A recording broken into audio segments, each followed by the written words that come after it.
Il-kumpanija Aqua Biotech permezz ta' riċerka u l-istudji li twettaq irnexxiela takkwista ma' 2.5 miljun euro fondi Ewropej biex ikomplu ikabbru l-istudji tagħhom fil-qasam marittimu Ewropew.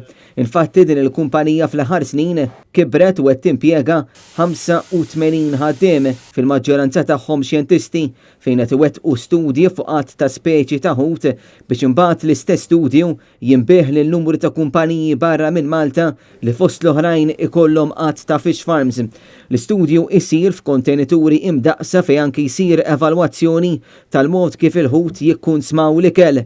Kelliem għal din il-kumpanija għalinna li l-ilma f'dawn il-kontenituri jinbidel 36 darba kuljum. Aqua Biotech, apparti li joħolqu teknoloġija ġdida f'dan l-istudju marittimu, qed jagħtu wkoll numru ta' pariri lill gvernijiet rispettivi mhux biss madwar l-Unjoni Ewropea, iżda anke lil numru ta' pajjiżi fl-Afrika u minn madwar id-dinja. Intqal li f'dan l-ambitu l-konsultazzjoni hija waħda kruċjali ħafna biex wara kollox ikunu mħarsa kemm il-ħut u kif ukoll l-ambjent li jgħixu fih dawn l-ispeċi marittimi.